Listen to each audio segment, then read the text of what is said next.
The concept of trackless trains dates back to the early days of steam travel. Known as trams in North America and land or road trains in Europe and Australia, these vehicles were initially designed to serve various transportation needs and are now primarily employed in the tourist industry. Typically, these articulated vehicles operate on roads with a powered tractor unit pulling multiple unpowered cars to transport goods or people. These versatile vehicles have been used for publicity stunts such as the MGM trackless train that toured New South Wales in 1928. This gasoline-powered steam engine replica, complete with a modified Pullman car, traveled on rubber tires, enabling it to navigate both urban roads and mild off-road terrain. Many electric trams are in use today, including a Chinese tram that runs on digital tracks. However, most trams are not well suited for carrying more than a busload or two of people and lack the capability to function as all-terrain vehicles.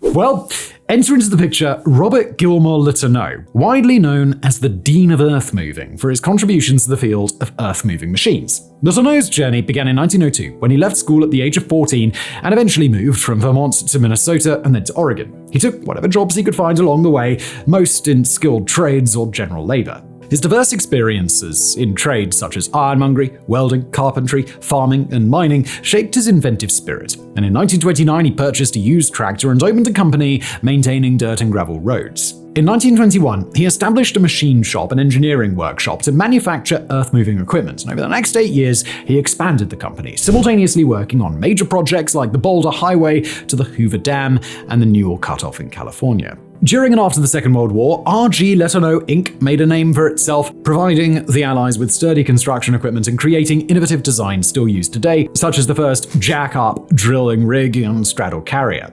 It's said Letourneau supplied up to 70% of the construction equipment purchased by the military during those years. The company expanded, moving its main fabrication centers to Texas. After retiring from this company, Letourneau focused on enhancing the equipment produced by his manufacturing company and embarked on a groundbreaking personal project. Just before we continue, a word from our fantastic sponsor, Squarespace. Have you ever felt the struggle of standing out online? Well, fear not. That's what Squarespace allows you to do. You can build a stunning online presence as easy as A, B, C. Squarespace has an amazing feature called Flexible Website Templates. It's like having a closet full of stylish outfits for your website. You start with a template, you tweak it to match your vibe, and voila, beautiful website done. Fluid Engine is also an amazing way to do this. It's a way to drag and drop your website to make it exactly how you want it. Squarespace also just launched their newest feature, Courses. Create and sell online courses seamlessly with professional layouts and the powerful Fluid Engine editor. Turning your knowledge into income is as easy as hitting play. Head to squarespace.com for a free trial, and when you're ready to launch, visit squarespace.com/megaprojects to save 10% on your first purchase of a website or a domain using the code MEGAPROJECTS. So, why settle for the ordinary when your online presence can be extraordinary? Check out Squarespace today.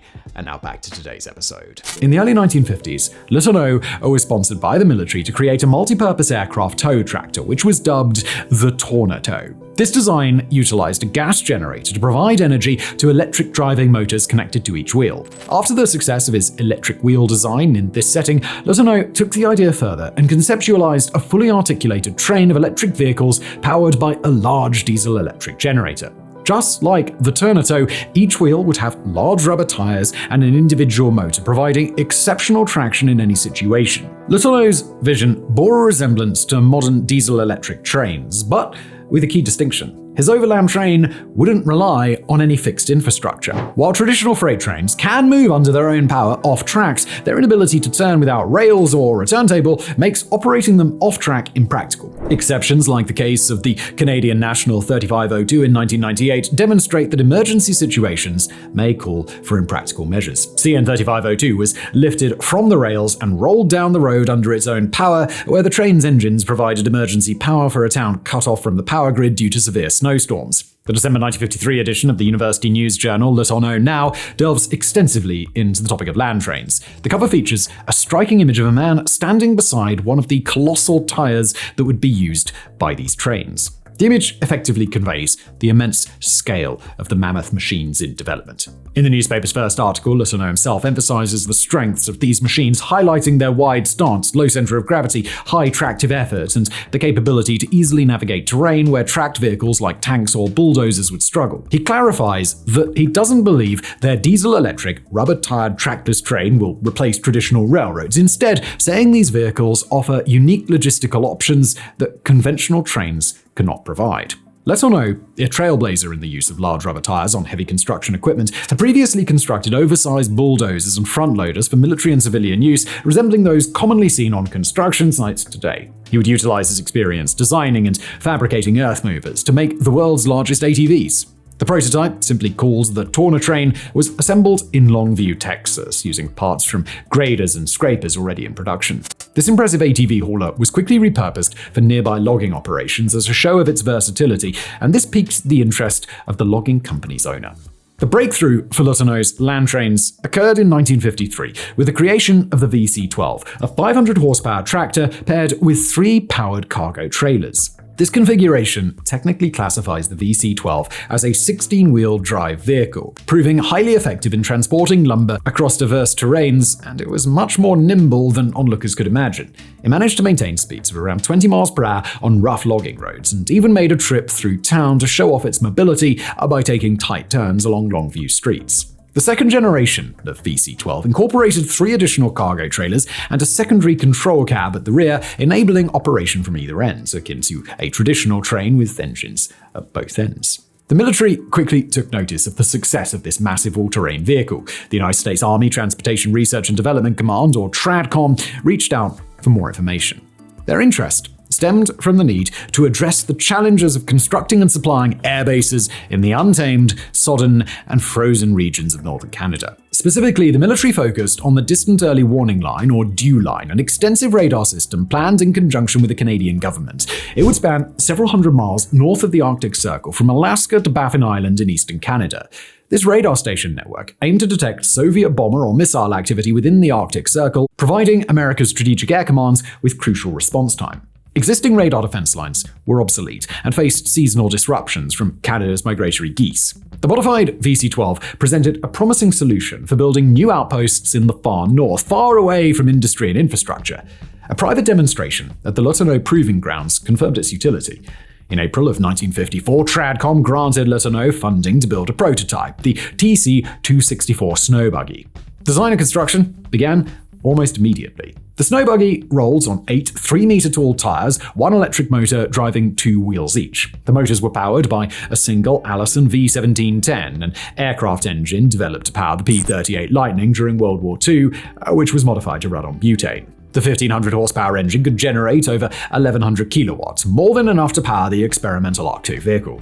The buggy was first unveiled in June 1954, before being shipped to Greenland for testing.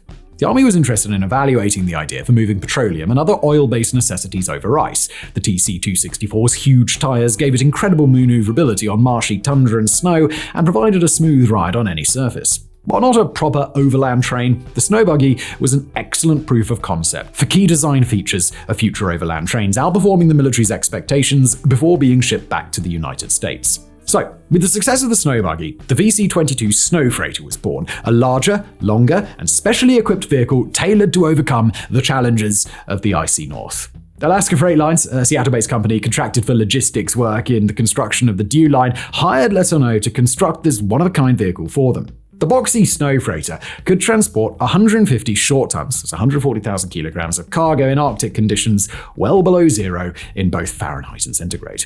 It would also ford moving rivers and snowdrifts up to 4 feet deep without difficulty. The VC-22 was constructed from parts cannibalized from previous prototypes and mass-produced 6x6 earth-moving vehicles, allowing the Letourneau to deliver the specialized ATV in a very short amount of time. Its 24 electric motors, 1 for each wheel, were powered by 2 400-horsepower Cummins NHV-12 BI-V12 diesel engines. Pulling a total of 5 40-feet-long motorized cars, the 24-wheel snow freighter measured in an impressive 274 feet. The VC-22's first journey began in fall of 1954, ferrying supplies for building roads, airstrips, and radar stations from Fairbanks, Alaska, to the Arctic Circle in northern Canada, a trip of over 400 miles. They weren't alone. Accompanied by over 32 conventional trucks and many bulldozers used to construct the rough road through the Alaskan wilderness that the convoy would use. In the book 18 Wheels, North to Alaska, author Cliff Bishop describes the conditions that this first convoy faced. Quote, "They had to keep the engines running 24 hours a day to keep from freezing up, and they hit heavy snowdrifts. At times, it took several cats working together to clear these snowdrifts, and it took several hours at a time to do this. The bulldozers worked full-time to keep the road going ahead of this convoy, and it was very rough going. Often, they made only 2 or 3 miles a day, and the best they could probably ever get was a little more than 20 miles in a single day." The quote ends.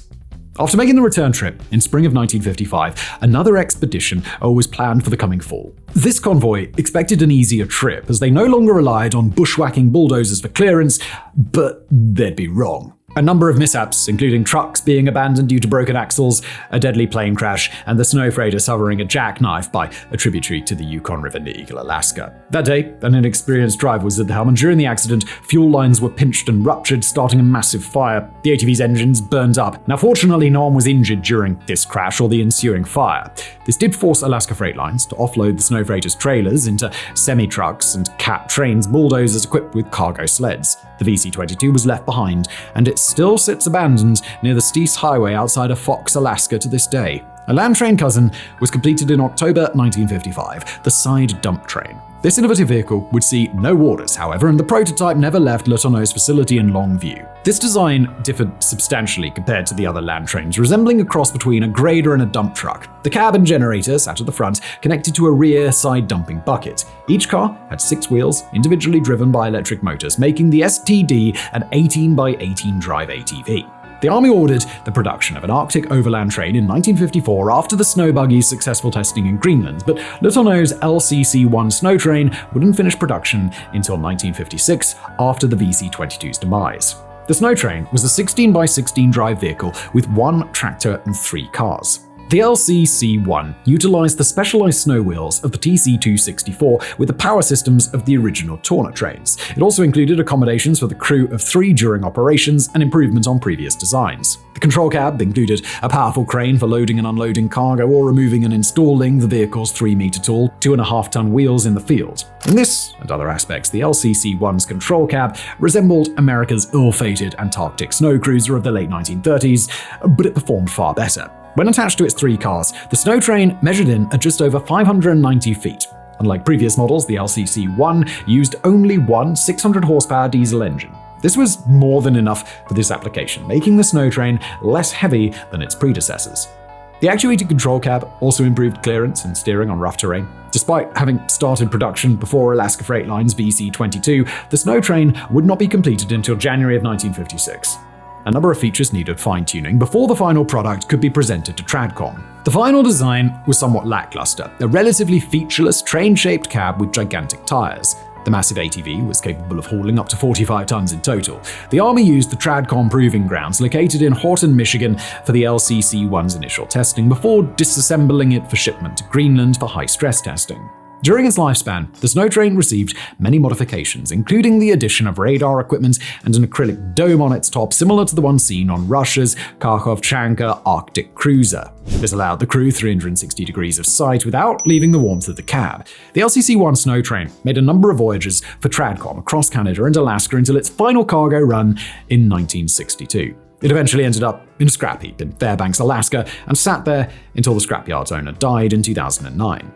That same year, the LCC-1 was put up for auction. Mark Moore discusses the sale in his book R.G. Letourneau's Overland Trains: A Complete History. The scrapyard owner's son listed the unique machine for sale on eBay, of all places, simply titling the auction Land Train 1962. There were only 3 bids, resulting in a sale to a man in Whitehorse, Yukon Territory for $15,000. After expensive disassembly and being trucked into Canada on flatbeds, the LCC-1 was donated to the Yukon Transportation Museum located in Whitehorse. It has since been restored and is prominently displayed there today. LCC-1 was such a success both in testing and in the field that the Army signed another contract with Letourneau to fabricate an even larger land train in 1958. It would take 3 years to design, fabricate, and assemble what would become the longest off-road vehicle ever built, the TC-497 Overland Train Mark II. Like the last several Overland trains, the Mark II rolled out of the workshop for preliminary testing at Letourneau's proving grounds near Longview during the last months of 1961 before being disassembled and packaged for shipping to the Army's Yuma Proving Ground in Arizona. The Mark II arrived in Yuma in February 1962 and was reassembled for testing under Project Otter for Overland Train Terrain Evaluation Research. TC-497 performed very well, crisscrossing with ease over the desert hills and creek beds with 10 cargo cars and 2 power cars trailing behind it. While the concept of the Mark II was similar to all of Letourneau's Overland trains, its actual design varied greatly. The large 6-wheeled cab was over 20 feet tall with its attached radar dish and was 46 feet long.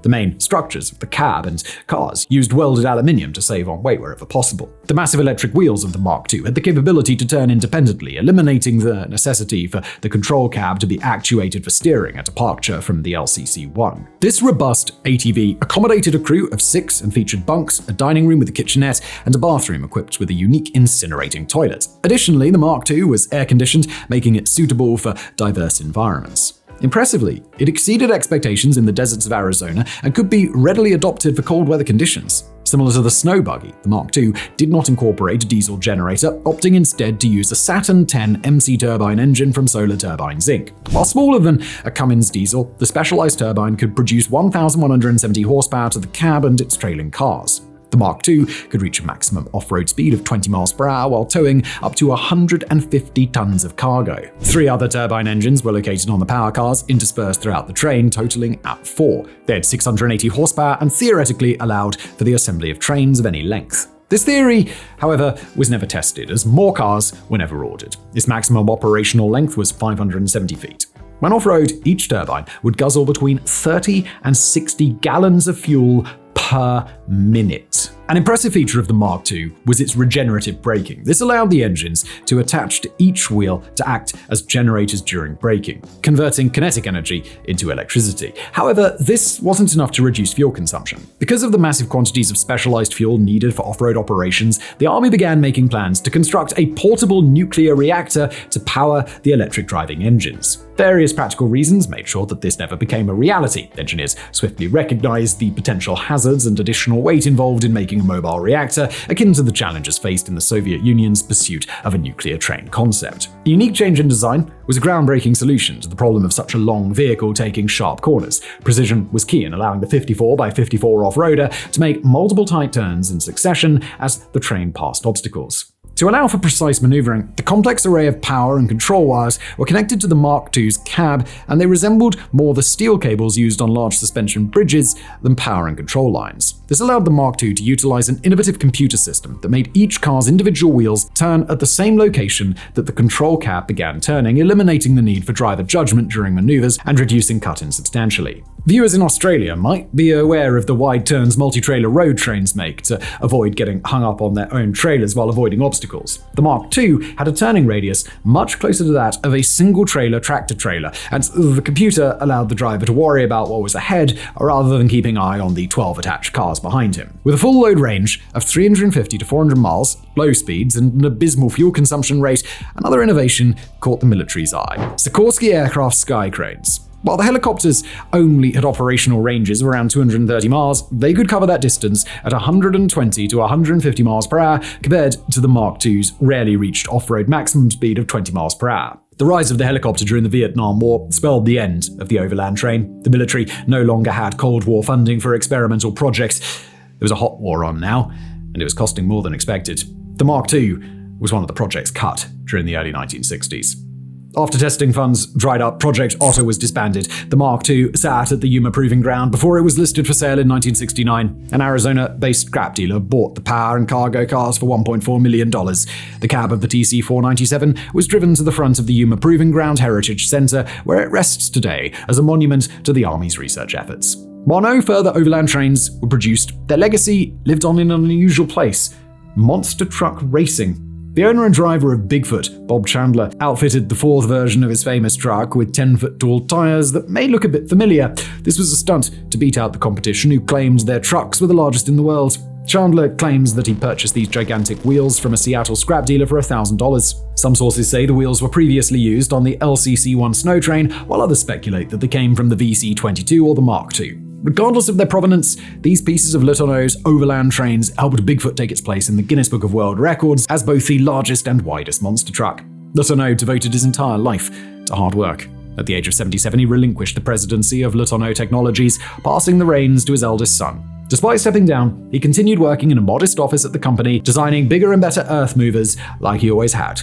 He could almost always be found there until the spring of 1969. It was in March that he was hospitalized after a severe stroke. Le Tonneau would never recover, passing away on June the 1st. He was survived by his wife, daughter, and 4 sons.